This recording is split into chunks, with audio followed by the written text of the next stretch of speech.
Welcome back to The Explainer. Today, we're ripping the Band-Aid off something we all just kind of take for granted, right? Our everyday safety. We've got three absolutely chilling, real-world survival stories straight from our sources that prove exactly how fast a totally normal, boring evening can just flip completely upside down. Seriously, I want you to put yourself in this headspace for a second. What would you do if your mundane, everyday routine suddenly turned into a literal fight for survival? We're tossing the usual agenda out the window today, because let's be real, terror doesn't send a calendar invite, it just happens. Okay, let's dive into this, because the whole point we're circling today is just how fragile that bubble of safety really is. The sources we're looking at highlight regular folks, students, commuters, night owls, who found out the hard way that a quiet night out can derail in a heartbeat. First up, we have the rest stop stranger. Setting the scene, North Carolina, 2 a.m. Okay, so picture this. A 17-year-old guy is on a road trip with his truck driver dad. They pull into this completely desolate rest stop. Dad conks out in the cab, so our narrator heads into the restroom alone in the dead of night. And this brilliantly illustrates the terrifying physical mismatch he's about to walk into. You've got a 17-year-old kid standing at 5'9", and then the stranger he bumps into in this empty bathroom, a massive guy in his late 30s or 40s, towering over him at around 6'4". I mean, if things go sideways, it is pretty obvious who is the upper hand here. Now watch how fast this escalates. We're talking mere minutes. Minute 1, the kid walks into the left side of the bathroom and spots the tall guy. Naturally, he wants some space, so he moves over to the right side to use the mirror. But the guy follows him. He walks right up and just stops, dead in his tracks, directly behind the teenager, looking completely shocked. The kid tries to play it cool, but the man goes over to a urinal, pretends to unzip, pretends, and just locks eyes with him in the mirror's reflection. Then it gets worse. He moves to a corner stall, stands totally still, and just stares out with these massive, unblinking eyes. Our guy is essentially trapped. And here's the wild part. Remember why he even went into the bathroom? He went in to trim his mustache. As he put it, quote, "What will creep me out forever about that night is what would have happened if I hadn't had my razor with me." He literally kept that little grooming razor out, held it right in his hand where it could be seen, as he squeezed past the towering stranger to make his escape. It was his only defense. A completely mundane, everyday object might have actually been the one thing that stopped a total tragedy. All right, let's transition to our second encounter, the late night commute. New York City, right around 10 p.m. So our subject here is a young woman, early 20s, heading home after some late grad school classes. She's a lifelong New Yorker, so the transit system is basically second nature to her.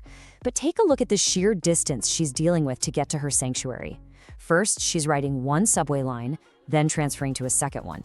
Then she has to sit through a quiet, kind of unpredictable 30-minute bus ride. And finally, a dimly lit 5-block walk down these residential dead-end streets. It is a grueling 2-hour trip. I really want you to feel just how far away she is from the safety of her front door when things start going south. Now, what's truly terrifying, and honestly kind of fascinating about this, is how a completely random thought probably saved her life. She gets off the bus, starts walking, and boom, she gets a sudden craving for Popeye's mac and cheese. We've all been there, right? She debates it for a sec, then turns around to head back to the store. And that split-second U-turn reveals a man from her bus who had been quietly trailing her. The exact second she changed direction, he literally froze in his tracks in the dark, just staring at her wide-eyed. She nopes out of the Popeyes empty-handed and tries to rush home. But guess what? He's waiting for her at the entrance to her dark street. And man, the red flags just start piling up. He starts matching her pace in the pitch black. Then he actually whispers, "I love you," from right behind her. She backs away toward a well-lit liquor store, but he keeps coming at her, closing the gap even as she is literally shouting no at him over and over. And the absolute creepiest detail? He was wearing latex gloves. Just the gloves, no face mask. I mean, surgical gloves on a warm night, that absolutely screams bad intentions. Just like our first story, the margin for error here is razor thin. She mentioned that her brother is almost never home, saying, so the fact that he answered honestly felt like a miracle. The moment she realized she was being hunted, she called him. By sheer dumb luck, he picked up the phone and walked right out to meet her. And the very second that stalker saw her brother turn the corner, he immediately slinked away into the liquor store. Literally one answered phone call was the only thing standing between her and something horrible. Moving on to our final event today, the midnight chase. This one takes us to Southern Europe on a chilly October night. Our subject for this one is a 19-year-old student just walking home. The neighborhood is mostly small houses, super quiet, and honestly, pretty boring.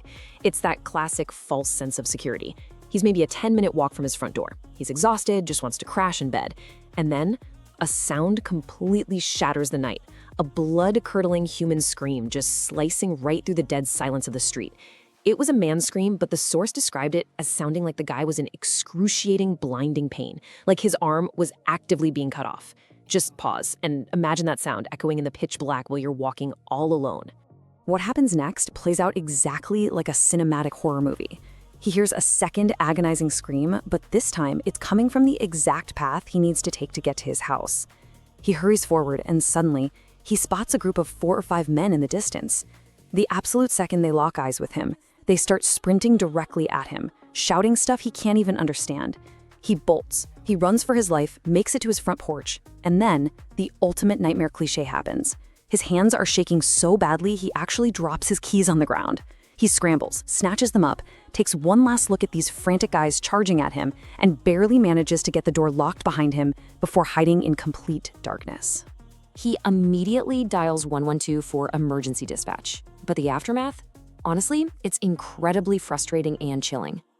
The dispatcher is pretty unhelpful since technically he hadn't been physically attacked yet. The cops do a slow, brief drive-by and just leave, but the terror didn't stop there. The very next night, while he's sitting at home alone again, this massive bang, like a heavy rock being chucked from the street, slams into his house. Was it the same guys? Who knows?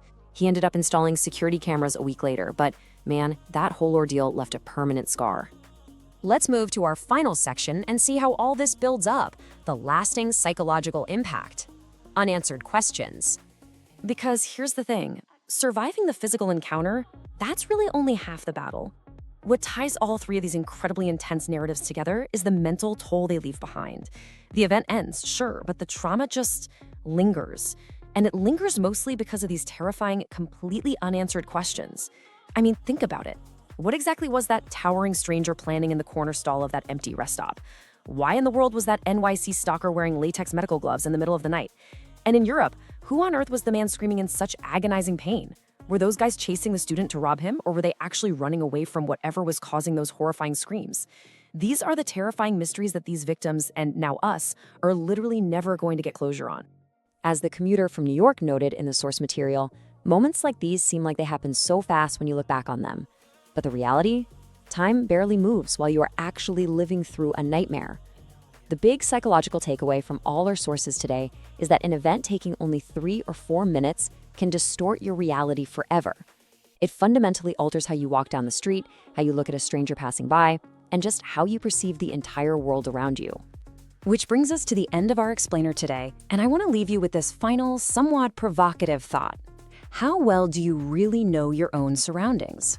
The next time you're walking your totally familiar commute or stretching your legs at a mundane rest area, just remember how quickly that veil of safety can drop.